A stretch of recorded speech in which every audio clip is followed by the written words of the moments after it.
안녕하세요. 볼로TV 성욱입니다. 이번 시간에는 2022-23 시즌 프리미어리그의 전술 트렌드가 어땠는지 분석을 해보는 시간을 갖도록 하겠습니다. 전문 매체죠. 디 애슬레틱에서 특집 분석 기사를 낸 것을 인용을 해서 여러분들께 설명을 좀 해드리면서 지난 시즌 전술적인 이야기들을 나눠보도록 하겠습니다. 약속했던 대로 그 어떤 때와는 다른 시즌이었다. 이런 말로 이 특집 기사가 시작이 되는데요. 일단 여러 가지 좀 의미 있는 수치들이 있었죠. 가장 인상적이었던 것은 기록적인 수의 감독 해임이 있었다. 감독들이 굉장히 역대급으로 많이 바뀌었기 때문에 전체 팀의 절반이 감독을 새로 영입을 하면서 굉장히 어수선했던 시즌입니다. 성적도 좀 부진했던 팀도 많았지만 예상 밖의 좋은 성과를 냈던 팀들도 있었고, 그게 엇갈리는 과정에서 많은 팀들이 감독을 좀 바꿨는데 감독을 바꾼 게 효과를 본 팀도 있고 뭐 그렇지 못했던 팀들도 있었죠. 프리미어리그 역대 가장 많은 골이 터졌으며 마지막 날까지 이어졌던 강등 전쟁은 엄청난 내러티브, 이야기거리를 만들어냈다. 하지만 이번 시즌에는 미묘한 전술 트렌드 역시도 빼놓을 수 없다. 이렇게 출발을 하고 있습니다.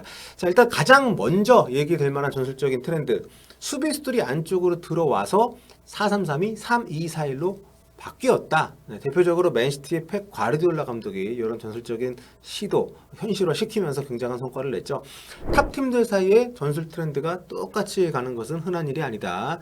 펩 과르디올라의 최근 전술 혁명이 수비수를 안쪽으로 밀어넣어서 두 명의 10번 공격수 뒤에 두 명의 중앙 미드필더를 두는, 이렇게 중앙을 박스 형태로 운영을 하는 전술을 도입을 했는데, 한마디로 4-3-3을 3-2-4-1 형태로 변화를 준 것이다. 이렇게 분석을 하고 있습니다. 그러니까 과르디올라 감독이 이렇게 전술적인 변화를 주면서 과거에는 빅매치 할 때마다 정말 본인이 너무 머리를 많이 써가지고 우리가 흔히 뭐 명장병이라고 놀리기도 했던 뜻밖의 전술, 뜻밖의 선수 기용을 하면서 자멸하는 경우들이 있었는데, 그 여러 가지 성과들이 쌓이면서 이번 시즌에는 이렇게 풀백들의 활용을 좀 더 도전적으로 하는 이 전술을 공고히 하면서 큰 경기에서도 크게 본인이 흔들리지 않고 자신이 만든 전술에 대한 신뢰를 보여줬습니다. 그게 또 성과를 이어졌고요. 과르디올라 감독이 이 역할을 만들어내기 위해서 땜질을 했다. 이렇게 여기 쓰고 있습니다. 그러니까 지난 수년에 걸쳐서 레프트백은 미드필더들을 위한 포지션이었다. 아스톤 빌라는 승리, 그리고 아스널 원정 승리 때 맨시티가 그 레프트백으로 수전했던 베르나르도 실바를 이런 식으로 이제 활용을 했는데, 베르나르도 실바가 본인이 그렇게 얘기를 한 거예요. 레프트백이 미드필더를 위한 포지션으로 좀 발전해왔다. 당시 이 경기를 하는 과정에서 실바가 맨시티가 볼을 소유할 때는 미드필더로 전진 배치를 했습니다. 그러니까 이게 3백 형태에서 왼쪽 윙백 역할을 맡았지만 사실상은 이게 전통적인 의미에서 윙백과는 상당히 다른 움직임들을 가져갔습니다. 지금 베르나르도 실바가 그 경기를 이렇게 뛰었다고 얘기를 했지만 이번 시즌에 맨시티 같은 경우에는 그릴리시가 그 부분을 상당히 잘 수행을 해냈죠.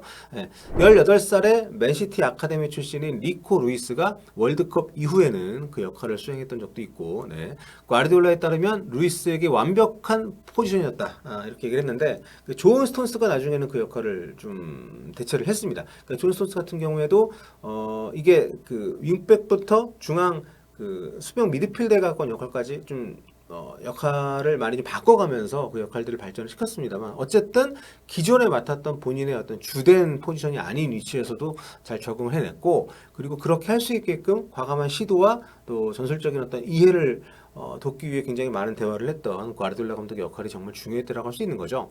아르테타 감독이 이끄는 아스날도 비슷한 전술을 썼습니다. 레프트백 올렉산드르 진첸코를 안으로 이동을 시키면서 3백 그리고 두 명의 수비형 미드필더 체제로 빌드업을 했어요. 이때 프리한 8번이라고 할 수 있는 웨데고르가 이제 자카와 함께 위로 전진을 해서 또 5명의 공격진을 또 만드는 이런 또 변주를 했습니다. 그리고 리버풀 역시 이 방식으로 시즌을 마무리를 했습니다. 라이트백인 알렉산더 아놀드 선수를 미드필더로 전진을 시킨 건데, 위르겐 클롭 감독은 이러한 배치를 우리에게 다른 기회를 열어주는 도플잭스였다. 이렇게 설명을 했다고 합니다. 이 도플잭스라는 것은 이제 두 명의 수비형 미드필더, 중앙 미드필더 이제 포백 앞에서 이제 보호를 해줄 수 있는 위치에 두 명의 미드필더를 세우는, 보통 그 자리에 서는 선수 한 명을 6번이라고 하는데 풀백을 그쪽으로 끌어올려가지고 두 명을 놓으면서 전술적으로 굉장히 다양한 가능성을 열어주는 그런 변화를 준 것인데, 그러니까 이전 시즌의 풀백들이 오버래핑해서 슈트하는 역할에 집중을 했다면 올 시즌의 풀백들은 미드필드 진영으로 왼쪽에 됐든 오른쪽에 됐든 미드필드 진영으로 한 선수가 올라와서 볼 소유를 통제하는 데 도움을 주고 10번 역할을 맡은 선수들이 좀 더 자유롭게 이동을 하고 다양한 시도를 할 수 있게끔 어떤 그러니까 창의적인 플레이를 할 수 있게끔 도와주는 역할을 좀 해내기 시작을 했다는 거죠. 자, 이런 결과 올 시즌 프리미어리그에서 풀백들이 기록한 어시스트는 이전 시대에 비해서 많이 줄었습니다. 84개예요. 최근 그 앞선 4개 시즌하고 비교하면 상당히 좀 줄어든 그런 수치인데 이런 전술적인 변화가 실질적인 어시스트 개수는 줄었을지 몰라도 전술적으로는 그 전진 배치된 풀백들이 상당히 다양한 역할을 했다는 것을 좀 보여주는 그것도 방증이 아닌가. 자, 다음으로는 스루볼 득점의 시대가 돌아왔다는 겁니다. 자, 축구는 계속 순환을 하고 있는데 지난해 8월 유럽 축구에서 오픈 패스가 줄어드는 추세라고 이 애슬레틱에서 그 분석 기사를 냈었거든요.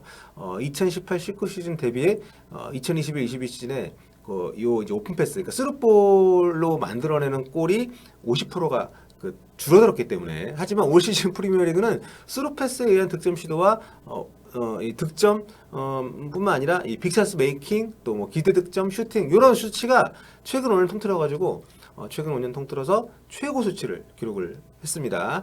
자, 여기서 이제 먼저 용어 정리를 하면 스루볼이라고 이제 영어로 표현하는 이게 이제 오픈 패스라고 우리식으로는 표현할 수가 있을 것 같은데요. 그러니까 스루 패스라고도 할 수 있지만 스루 패스 같은 경우는 좀 약간 불명확하니까 좀 여기서 용어를 정리를 하면 최종 수비수 위치에서 오픈 패스 스페이스로 연결이 완성되는 패스를 보통 기록할 때는 스루볼이라고 정리를 한다고 합니다. 근데 이 전술적인 설명에서는 보통 이제 오픈 패스, 뭐 스루 패스 이렇게 좀 뭉뚱그려서 얘기를 할 수가 있는데 아무튼 요 패스를 통한 득점이 비약적으로 늘어났다는 것이죠. 보시다시피 굉장히 많은 수치의 증대를 기록적으로 우리가 이 표를 통해서 확인할 수 있는데 이렇게 생각할 수 있습니다. 올 시즌에 엘링 홀란이라는 괴물이 들어와서 덕배하고 발맞추면서 골을 많이 넣었으니까 거기에서 늘어난 수치가 아니냐.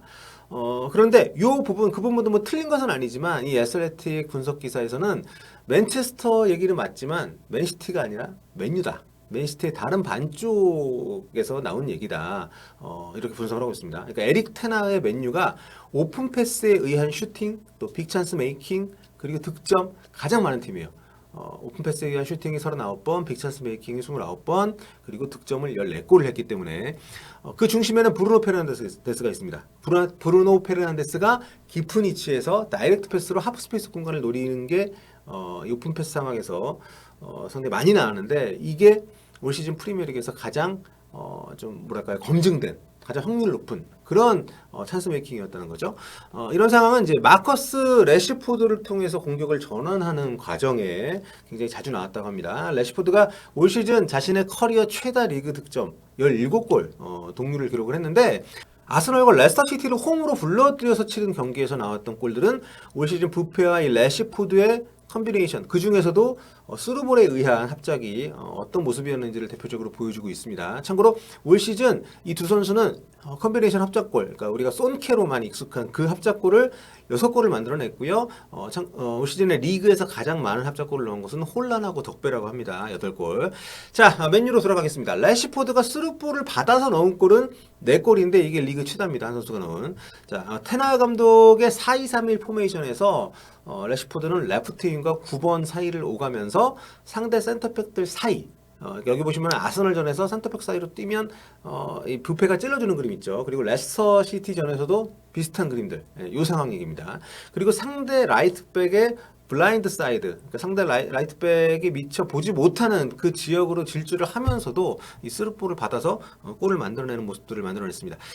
레시포드가 이번 시즌에 주로 많이 보였던 모습인데, 그러니까 왼쪽으로 크게 벌리고 있다가 리산드로 마르티네스의 패스를 받은 프레드가 스루볼을 넣어주면 레스터 라이트백인 요 카스타뉴의 블라인드 사이드 그 뒷공간으로 파고들면서 레시포드가 볼을 받아내는, 그러니까 놀라운 얘기겠습니다만 데브라이너가 스루볼 창의성 차트에서 부페에게 뒤져 있어요. 그만큼 부페가 이 부분을 굉장히 잘했다는 건데, 하지만 브루노 페르난데스에 비해서 덕배는 조금 더 전진된 위치, 그리고 좀 더 다양하게 폭넓은 그런 위치에서 패스를 찔러줬습니다. 특히 상대가 더 깊이 내려 앉아 있을 때, 또 셋피스 상황, 요럴 때에 이런 스루볼을 상당히 많이 시도를 해서 좀 퀄리티 면에서는 조금 차이가 있는 모습이었다 이렇게 분석을 하는 건데, 자, 케빈 데브라이너의 이런 기록을 보시면은 네, 스루볼을 통해서 매 경기 1.04개의 찬스, 그러니까 매 경기 거의 하나씩은 찬스를 만들어냈다는 거죠. 그리고 올 시즌에 도움도 이 스루볼을 통해서 3개를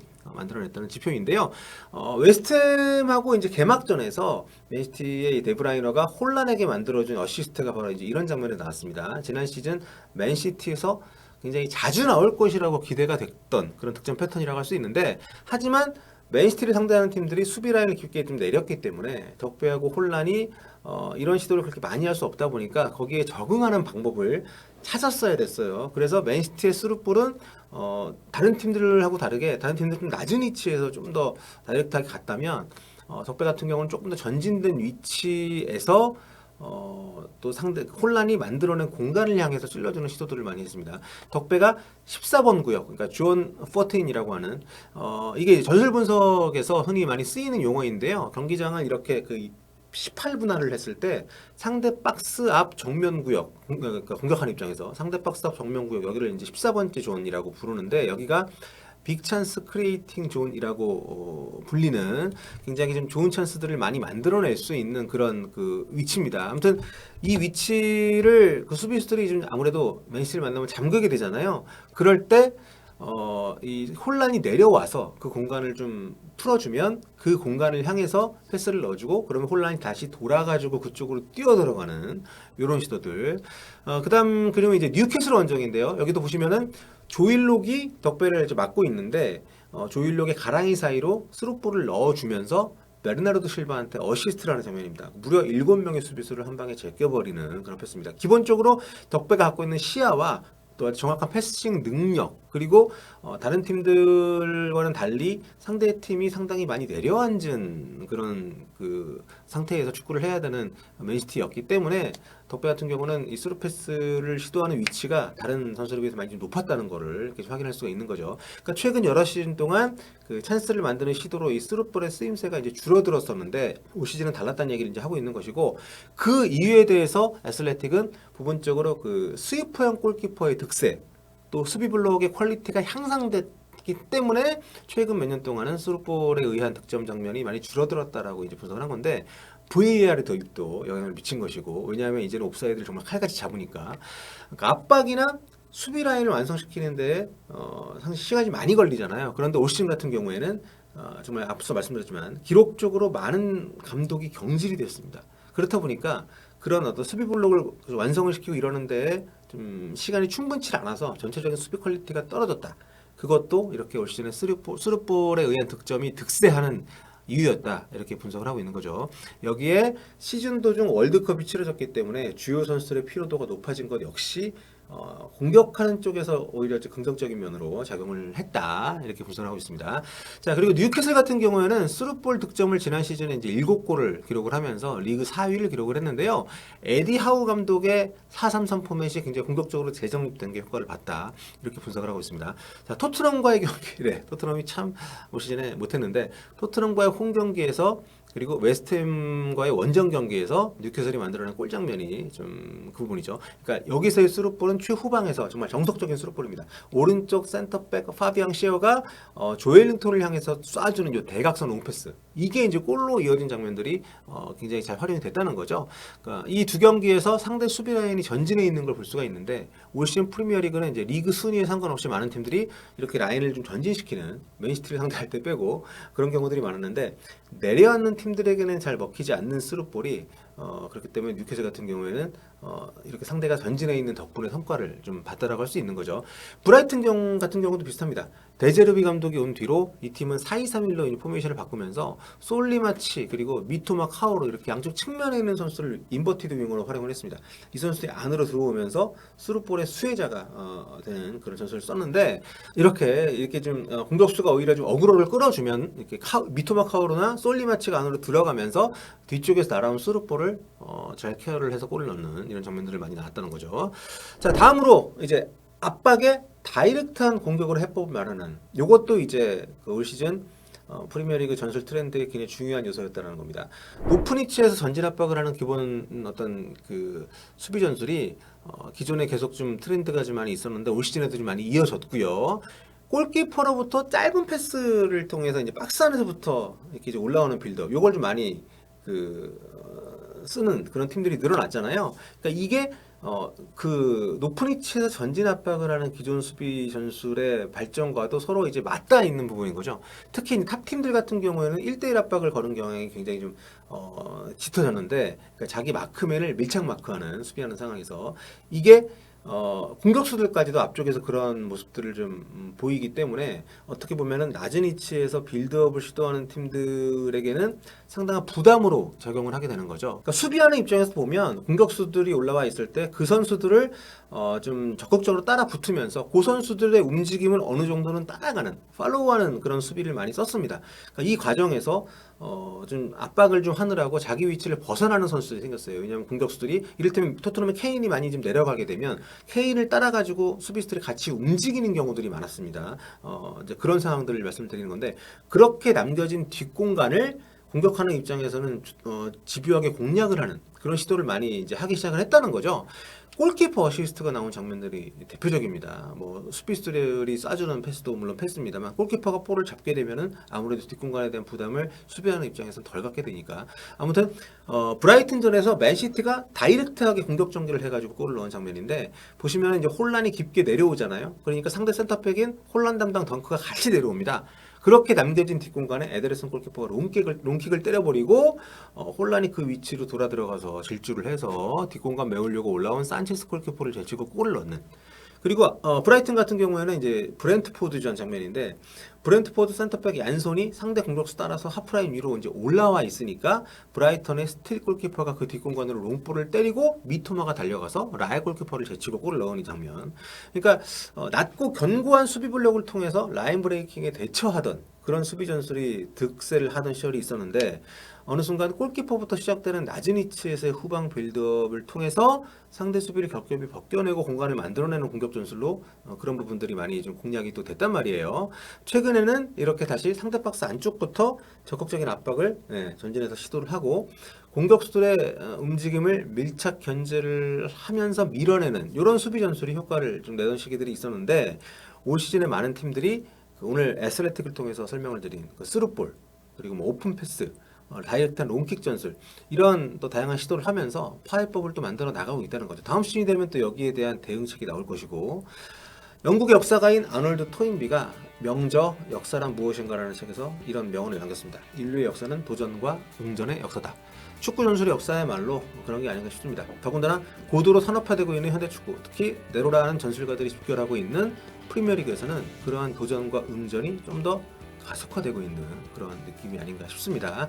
자, 다음 시즌이 더 기대가 되는 그런 이유가 아닐까 싶고요. 어떤 축구가 또 펼쳐지게 될지 여러분과 함께 계속 블루TV는 지켜보도록 하겠습니다.